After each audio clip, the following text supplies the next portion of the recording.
Welcome to Transatlantic Wrestling Talk. I'm your host, Andy, joined as always by my co-host, Pantera. How are we doing, buddy? Andy, it's always a pleasure speaking with you. I thank everybody for watching our show and listening to us rant and rave about the special features, as we know as either sports entertainment or wrestling. I just want to shout out to everybody that really, really appreciates what we have to say and listens to us. And if this is your first time listening, please subscribe. We got some interesting caveats that we like to talk about each week. So please, Andy, take it away and lead the way. Well, first of all, mate, congratulations on the birth of your little son. Yes, thank you. Amazing news, really is amazing news. Yes, and it's funny because I didn't tell you the name, or I did. It's Logan Cole. Yeah. So he's also very young. He's a baby, so it's Logan Cole, baby. Boom. Brilliant, absolutely brilliant. Well, congrats to your missus as well, mate. You know, obviously. Thank you. She was the one that done all the hard work. I don't know why I'm congratulating you because you probably didn't do much. I did the pumping. She did the dumping, which was a lot worse. Team effort, isn't it? It's a team effort. Yes. Right. Yes. We'll start off this week on Crown Jewel, mate. We won't go back over all Raw and Smack stuff like that. We'll start with Crown Jewel. Me personally, I thought it was the best WWE pay-per-view of the year. What was your thoughts on it? I am going to agree with you 110%, man. It was just awesome. It was just nice to see a refreshing take. I didn't watch it live, but I had friends texting me. They go, holy crap, this is something going on right here. You know, when you're opening up, you know, even the first match was the Usos, I believe. Yeah. Usos and Cedric and Shelton. Hair business. Yes, the Hurt Business. And I'll tell you, these guys are performers. You gotta right now at this point, you gotta say that the Usos are people that command attention in the ring as a tag team, and they've come a long way. And I gotta applaud them, dude. You know, one thing I always say, mate, and I think I've said it to you before, the Usos do not have a bad match. They don't. I don't think I've seen a bad Usos match. They always have a great match. They always have a, you know, good storytelling as well as what they do with the high flying spots. It's just enough, not too much as well. Yeah, because these guys know. I mean, it's almost like folklore about people with the Samoans and the hard heads. We could say that the Samoans automatically not have a good match, and it's just refreshing to see people like that come into play. These guys have marched out for the past 10 years. I think they've been around for 10 years, you know, just doing the best they could. Now, sometimes they have off the field, you know, out of the squared circle problems, but these guys are still programs, man. They're gamers. They go in there and actually have the best match possible. And whether you're at a live event, they put on the same exact show that they do for a pay-per-view. And it's refreshing to see because a lot of people don't mail it in. You know, these guys make sure that everybody gets their money's worth every single time. Oh, 110%. And on the first match on the card, Rollins versus Edge, what a match that was. You know, it just shows you don't have to have all them crazy high spots in a match to be able to do it. You know what I mean? They're masters. Well, they're masters of their craft, both of them. Obviously, you have years and technically decades apart as far as experience goes. I'm not saying that that's nothing to take away from Seth or Edge, though, but it's just awesome. That's how you do it in Hell in a Cell. Even the psychology in the match and the near falls when, you know, I know there was a lot of near falls in this match, but for me, it was perfectly timed near falls. There wasn't kind of unnecessary. You know, in some matches you can get a lot of unnecessary near falls and a lot of movement that doesn't need to happen. Thought in this one that it was just about right. Well, Edge has been brilliant in that. For the past 25 years, he's displayed that in every single match. It's not really talked about too much. I don't think these guys walk up to each other and discuss full details of matches. Some people do in the beginning.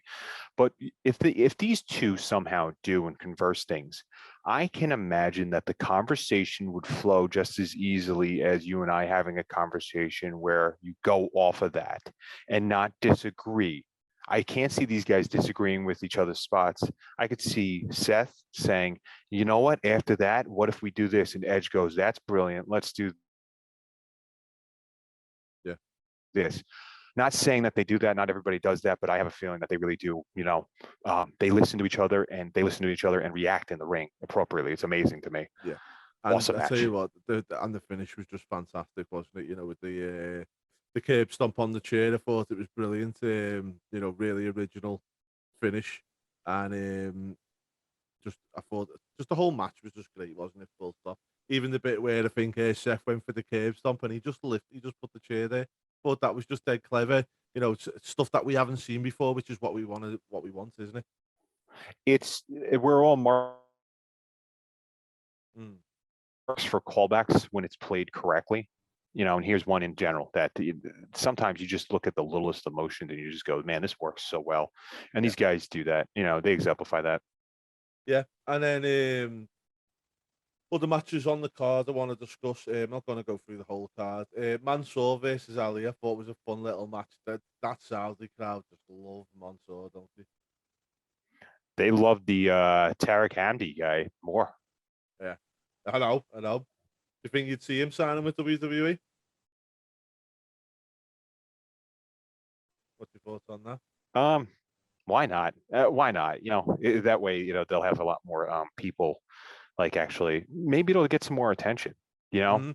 But You the have thing the is, MMA crowds. if you look at the likes of Rob Van Dam was handy with his legs, that karate style and whatnot. You know what I mean? There's a place for it, isn't there? Yeah. No, I mentioned this. The Van Damme stuff is something you don't teach. You don't ever want kids to learn. But when somebody does what he does, it's perfect. Yeah. Ernest the Cat Miller. Oh, Ernest was amazing on the mic. Yeah. Let's say that you don't know too. whether this Guy guy will got end heat. up. I wish that Ernest had it.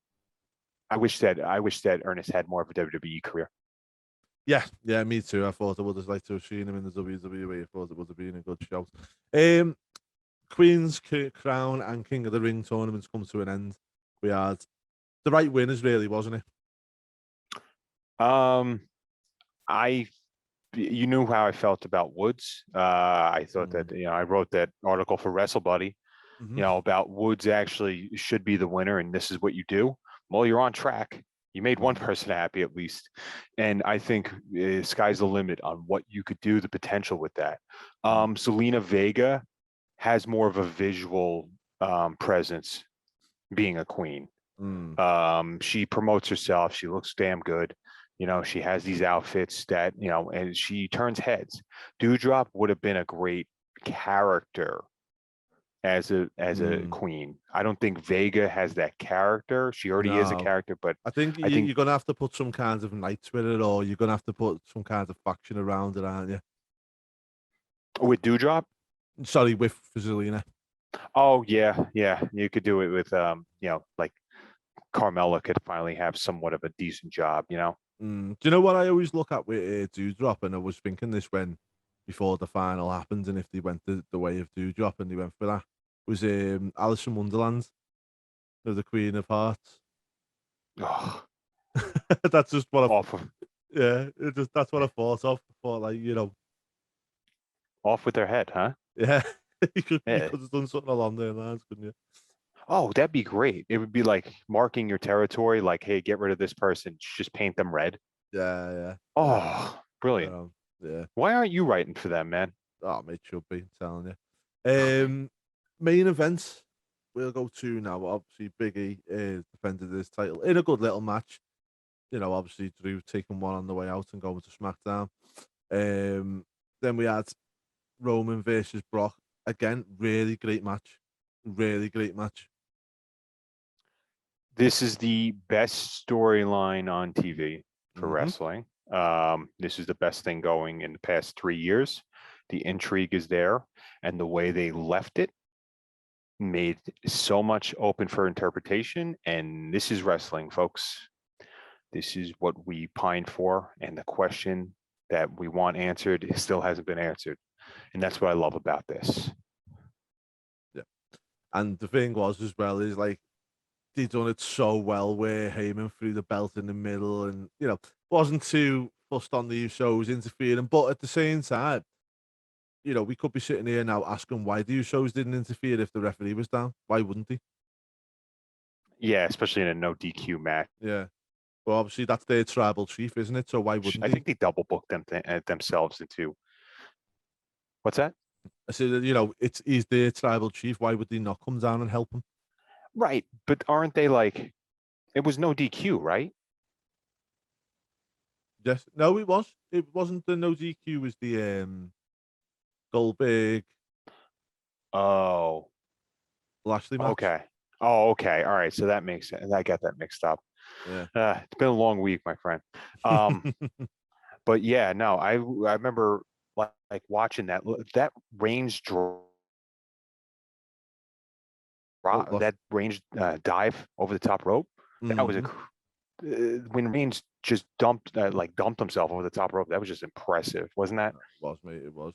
As I say, the whole match was really good. I thought it was well done. Bravo to Charles Robinson as well because he took his bump. He laid there. He got picked up and thrown out.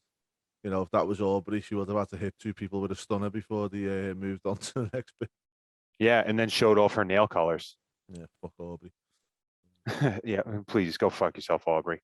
But Did you notice who the ref was in the Hell in a Cell match? I did. I did. You know, and she's not sitting there dancing around.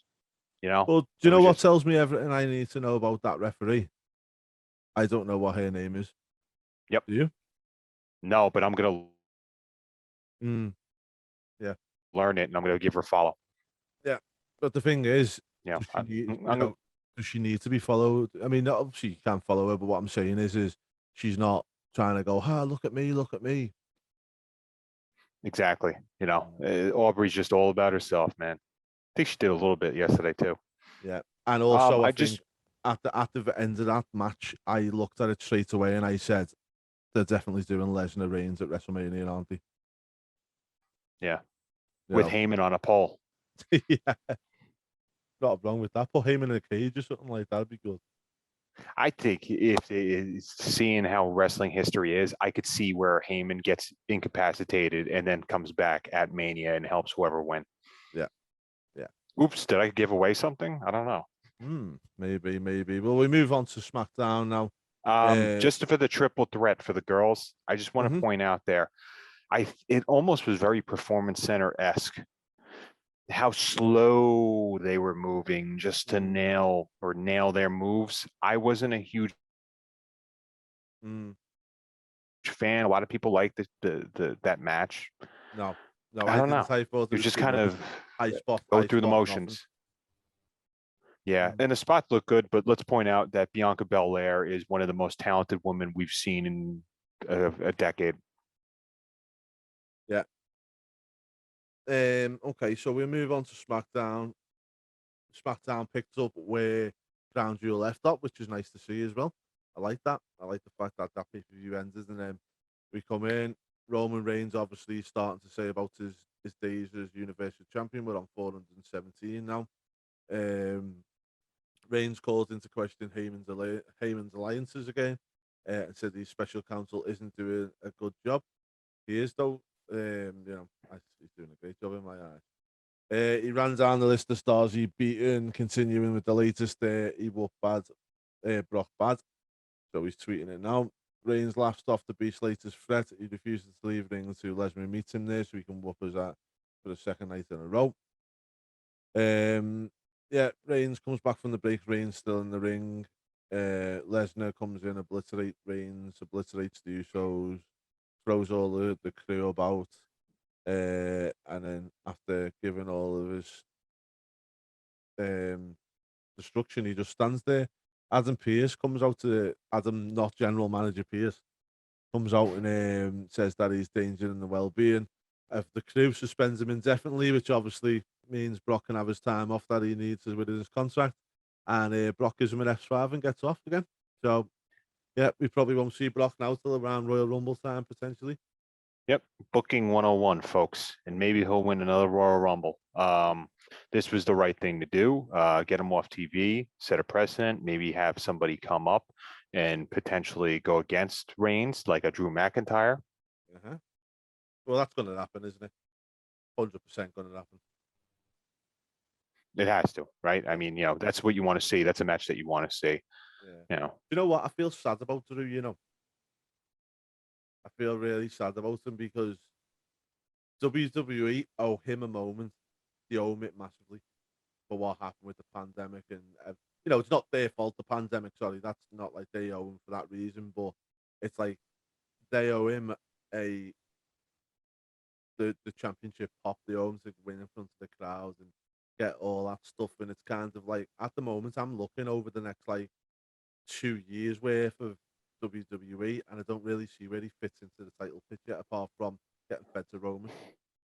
the last thing that he got that huge pop for was the Royal Rumble Mm, in 2020, which is no egg on the face for that. no. But Mm, he never had a moment in the sun with the title. no. Never, no moment in the sun with the title. To rejoice with the fans, and that's the sad part. But if you're looking now and you're looking Survivor Series, Royal Rumble, WrestleMania, and probably a little bit, where'd you fit Drew in here? Andre the Giant Money in the Battle Bank. Royal. Money in the Andre Bank the next Giant. year. Andre the Giant Battle Royal winner. No, no, no. He's gonna end up on the main card somewhere along the line, but who he face we don't know. But it's just sad that he's not gonna win that championship in front of the fans, and you know what I mean. I think when they went decided to keep it on No, loosely and go down that route, it was never gonna happen, was it? no. I think that now it's just the time is done. Not saying that he's going to be out, but I do believe that he's not going to be one of those title carriers unless he turns heel. Mm. Yeah, he could do go back and win it off Big E, but I think with him getting drafted to SmackDown's probably not done them no favors in my eyes. It is in a merchandise standpoint, though. Mm. You got to realize that going to SmackDown over here is a huge promotion. Mm. SmackDown is broadcasted, it's a network television program. Mm. It's huge, so his exposure is going to go more and more, even past what he was when he was when he had the championship. Because Yeah, now people are going to see him on national TV. yeah. You know, His first match on SmackDown, Sami Zayn. Yeah, what do you think? bring your daughter to the slaughter. Mm. That's Saying what that, but that I suppose is. Sami's always going to make him look good, isn't he? You know what I mean? And Sami's always the kind of character that you just love seeing getting beat up. So Sammy's a pro. yeah, Yeah, but Sammy's a pro, though. Like Sammy could have a good match with a lot of different people there. yeah. He could have a good match with a blow up double, I believe. Yeah, him and Kenny Omega can square off against them. Xavier Woods. Did you walk me into that? I did walk you right into that, my Okay, friend. strolled me in. Yeah, it was a little dig at Mr. Omega. Although to be fair, I do like Kenny. I just don't like so many kill switches that he does. Kofi Kingston come out with Xavier, which I thought was really good. Xavier Woods for his coronation of WWE King of the Crown, King of the Ring, King of the Crown.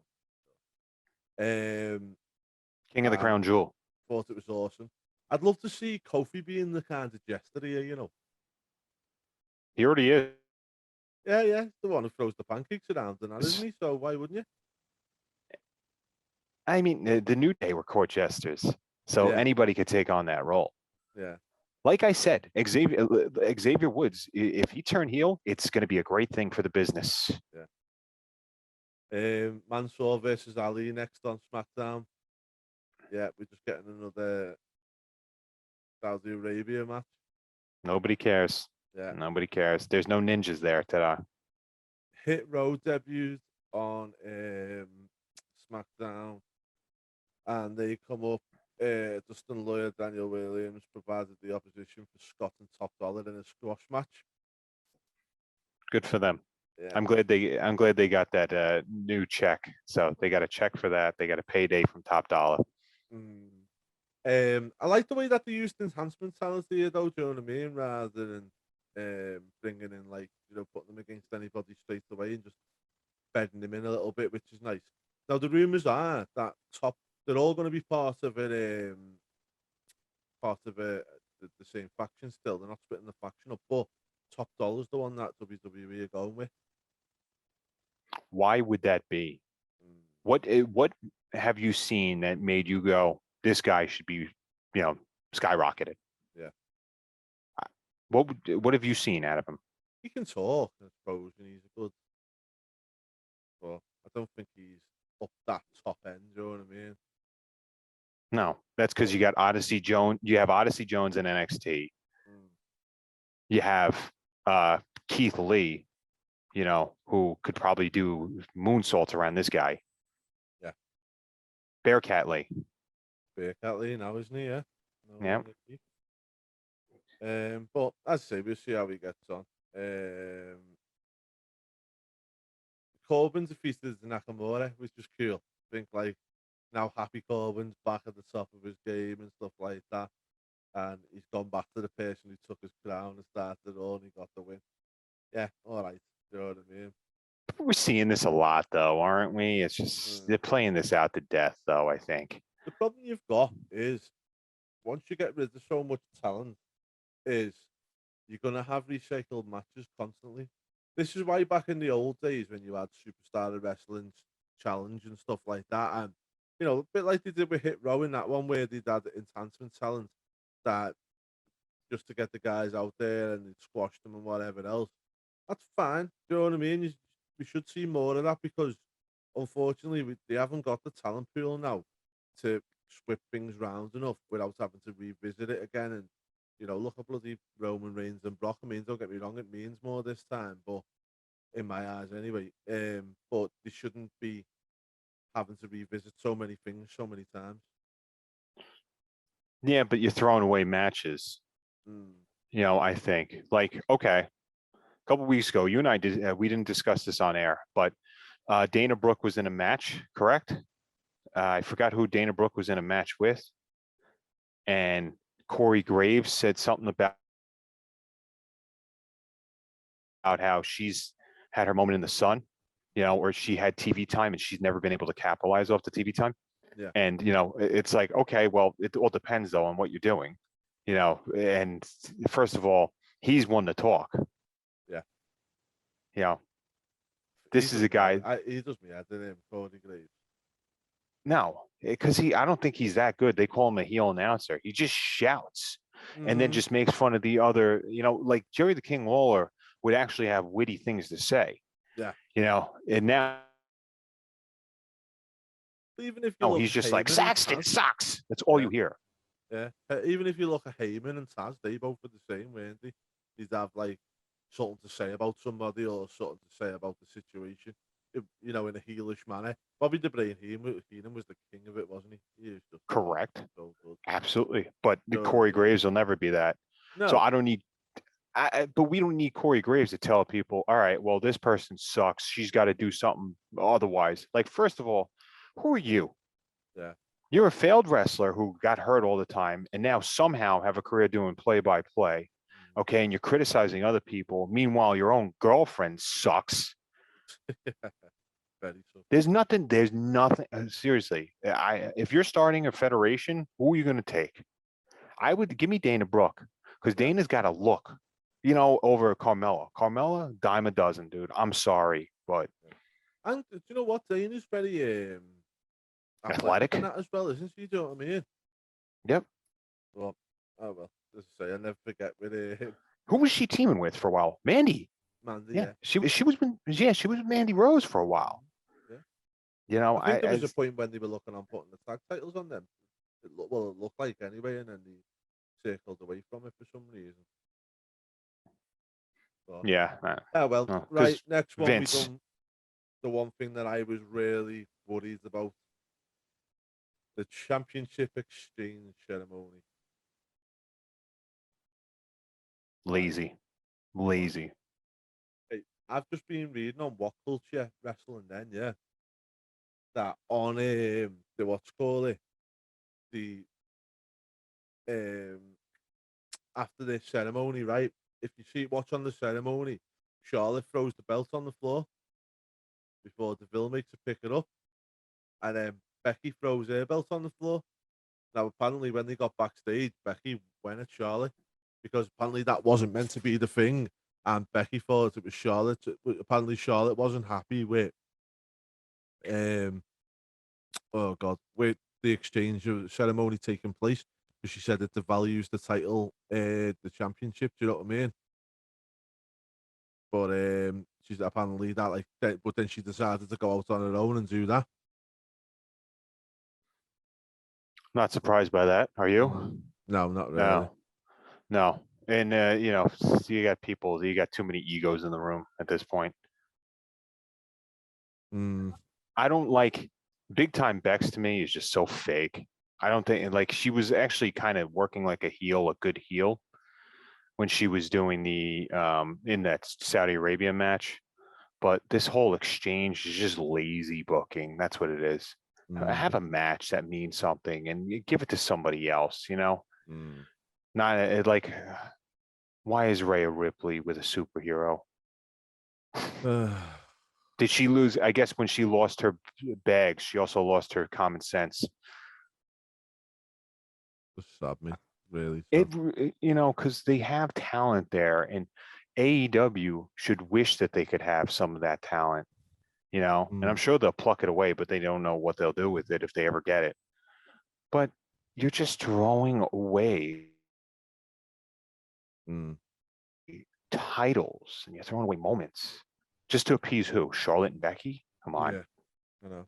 And to be fair, you've got so much good talent there. It's like, it's not like it's the be all and end all. No, the thing that does me head in more than anything is like everybody in the WWE seems to think Charlotte Flair is this big main attraction superstar. They've had to reinvent her so many times, and also she can't be without a title. Do you know what I mean? She can't be without a title, and it's like, well, okay, if you're that good, why can you never be without a title? I really think that Vince just looks at her like Sean back in the day. You know, like they have a conversation. Vince will be like, all right, you're going to do this. All right. And Charlotte, you're going to get it again. Wait a month or two. I like what you did with your face. You look like Cher today on steroids. Oh yeah, I'm not. I hope Becky beat her up anyway. If that was the case and it did come to blows, then I hope Becky got the better of it. Good old Irish Do you lass. think? You know, I will say this: Charlotte isn't as tall as what people think. No. You know, no. And I think, and she just towers over these little girls like Zelina Vega. But I think that you know, Becky could probably kick her butt. Yeah, I think she could. She's a tough Irish girl, isn't she? So, you know, there's no messing around with her there. Yeah. But Smackdown for me was wasn't very good at all. No. You know what? I will say this. I was kind of like, all right, so this is going to be, we're going to have some fallout from Saudi Arabia, and they booked the main things the way that should. I will say this. It was nice to see NXT the other day. Yeah. NXT keeps putting out program that I want more from. You know, just watching the people and everybody interact. It's a fresh show. Yeah. I don't understand why people critique it the way it is. They say people are green. Did you see that suicide dive gone wrong? Ooh. Yeah. She Scorpion. She proper stingered the head, didn't she? In herself. Yeah. Wasn't very good yeah. at all. But they did the proper stoppage though, I think. Then they took her out of the match. And I think there's some really good talent there long term. I think, you know, Bron Breakker, I think when he finally goes to the main roster, that is when he will become a Steiner. Yep. I don't think that Bron Breakker is a forever character. I think what they've done is they've looked at it and said, like, you know, when you've got certain call-ups from NXT and it hasn't gone well, and it's like hard to do. I mean, look like Bearcat Lee now. Or Karrion Kross. Yeah. They're switching him up again, apparently. Well, no. Yeah. Oh, Karrion Kross. Yeah, no, I've seen that. What do you think they're going to do with him? They say they want him like a Patrick Bateman from American Psycho, and I could see that working very well too. You know, but they got to bring Scarlett back in. Like I could see him being like a nice guy schizophrenic, Yeah. you know. What do you think? I like that idea. I like that whole Bateman idea. I think it would be really cool, and maybe we can't go, we need to get as far away from the whole thingy as possible. The whole Yeah. crazy Splinter Ninja Turtle kind of character. I think that's because you know what, the whole axe and smash thing just doesn't really make too much sense. No, no, no. And also, we need to see Scarlet with him. He looks so lost without Scarlet. And I think, if they're going to repackage him, be a perfect time to bring Scarlet in with him. I agree. You know, and that's the way you should do it. Like we talked about that though. Like we talked about how he should like be this character that's like, you know what, this is the girl that brings me luck. This is my charm. This is the essence of me and being the best performer I could be. You know, there's nothing wrong with that, I don't think. Yeah. You know, I will say this though. Watching NXT, Tony D'Angelo, that is Great, so, isn't and he reeks it. Forget about it. he? Is probably the funniest thing because somebody went missing, right? B Lashes or whatever, not B Lashes, the girl, the Lash girl, she was Yeah. missing or something like that. So I thought that was great, and she was in his trunk, and he offered the announcer money, saying, you know, keep yourself hush. There's so many possibilities with that character, isn't there, that you could do? I love it. Do you know what? Even the main events, I didn't mind. I normally hate these. How could they coexist? It's just like it's even filtered into NXT, which just annoys me. But even that match was a good match. Yep, that's because the grizzled young vets are exactly that. Mm. You know, these guys put out the best match possible. And Champa, I know you're not a huge fan of him being a champion, but No. Are you a fan of his wrestling? Yeah. Mm-hmm. I just You think we know, should be seeing it on the main roster now. yeah, but then again, he'll be thrown away again. So, Do we see Bron Breakker beating Ciampa next week? I believe, and I'll be writing about this. I believe that Halloween Havoc will be the most important piece of TV for WWE as a whole this year. Yeah. I think that if they have to do some great things there. If Bron Breakker wins, then you have an awesome program. Yeah. I think I want to see it. I'm looking forward to it. It's got a pretty decent card. I don't care about the triple threat match, but I do believe that there's going to be more eyes on this now because it's the first pay-per-view that NXT will have now. Yeah. You know, I think that is the most important piece of what WWE is having this year. So, yeah. And they don't realize it, I don't think, you know, because you want to gain credibility. So, by the way, when did MSK become heels? I don't think they are. They were booed against the Imperium the other day. Yeah, yeah. I don't. Do you know what? I was talking to one of the lads about this, and I don't think they are actually heels. I just think it's just for whatever reason the crowd just not liking them at the moment. I But think realistically, they haven't got no personality, have they? You know what I mean? You don't really see much of them. Or Okay. Wait, I think they have personality. I just think it's shit personality. I think that's just shit personality. It's just yeah, like, all right, what are they? Marijuana smoking kids. It's like, come on. yeah. You know, Right, that'll let's get them move on. over. No, no, That'll no. get them over. I'm hip, kids. Let's move on to Rampage then. Well, not a bad smart little show. It is what it is. It's only a short show, isn't it? But it was all right. I'm gonna go ahead and say a couple of things here. First off, why are we pushing Orange Cassidy? I like Orange Cassidy.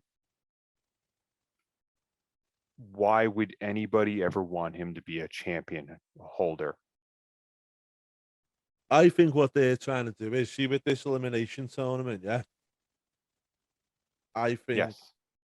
I don't know whether I'm right on this, but I think they want somebody in the match to take the pin for the title away from Omega. I think they would probably want to revisit Bryan Danielson and Omega again, but I don't think they want Omega coming off a loss in terms of No. taking the pin. Yeah, but obviously that'll be leading towards somebody like Paige, right? It might be Mox that's in the mix here, which I'm going to speak for both of us, and we don't want to see that. No. But you're doing it against Hobbs. Now, granted, if you're going to book a loss for Hobbs, you did it the right way, I think, with having Cassidy win with just a roll up, I think. Yeah. But I will say this. Why isn't the Anna Jay match book why wasn't that advertised more? There should have been a build for that. It was a good match as well. Yeah, because she looks great in the ring. And it was a good What's match. that? I thought it was a very good match. Yes, it was. Very good. Because I think they flowed very well together. They probably had more chemistry than, Britt did with a lot of the other mainstays. Yeah. I've got something here I want to read to you. I can't even know what, I've lost it.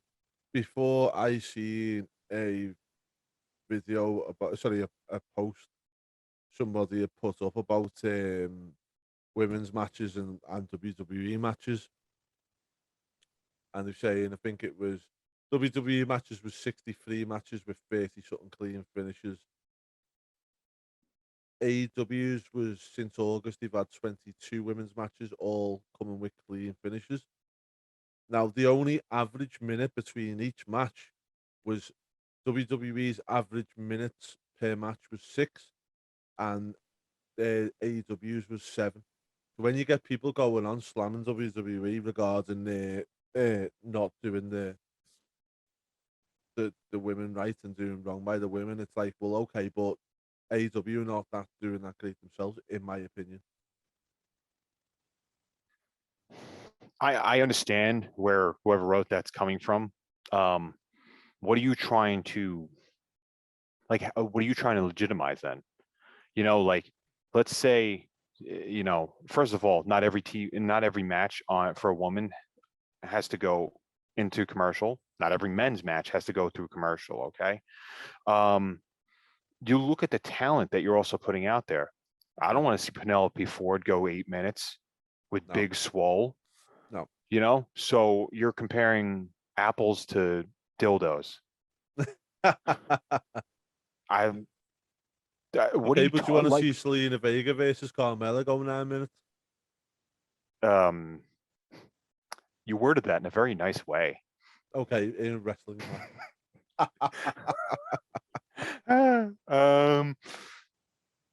No. Yeah. So no. Again, but everybody seems to have a bad opinion of WWE for knocking women's wrestling down a peg or two, and it's like, hey, but there's not much difference between the two. No, but if you could put at its best, my friend. What's that? Hypocrisy at its best. They don't get it. It's a Kool-Aid drinking fan base. You and I are wrestling fans. We're not fans of one or the other or fighting wars. We're not fans of demographics either, because that's bullshit. Because you're marketing to different people, and we got to stop. And that stretch that they did last week with the demographic, or Ruby Soho beating Brock Lesnar, stop. Yeah. Okay, what do you you're on a different network, you're on a different channel. I'm not coming up with excuses. They are for their success. The bunny did not win that. No. Get out of here. And then our last match on Rampage, obviously, Rampage is a very short show, isn't it? It was Pac versus Andrade, and Pac got the win. I'm going to say something to you now, and I want to see what your reaction is to it. Get Andrade to AEW. They'll know what to do with him. Yep. We'll make him join his old comrade and have Aleister Black come back there. Yeah. What did I say? Now he's got 4 matches, 2 managers, 1 statistician, fuck you, Tony Khan. Know what you're doing with these guys. Yeah. I'm sorry. It's not just everybody sign this guy, sign that guy. You're not going to know what to do with them. It's not just that, but to be fair, I'll be honest, mate. I love fantasy booking. It's one of my favorite things to do, and I love to sit there and figure it out. I can't figure out what to do with them. They don't know. They What do don't you do? know. What would you do with them? What would I do with him? Mm-hmm. If they did it the right way, I would have had them join the Lucha Brothers, and that pack thing would have happened. That would have ended a long time ago. Mm. The Death Triangle. First of all, I got to say, I could watch that match over and over again. I could watch those two fight each other over and over again because I think that Andrade Yeah. is super talented. I love Pac when he was Neville. It was just amazing to watch. But I love seeing them two in the ring.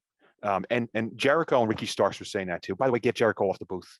He said just egregious stuff during this match that I go, because he said he hated Ricky Starks. And I'm like, well, why don't you start something there? Oh, wait, you're in a stupid feud right now with Dan Lambert. They're just talking and saying stupid things.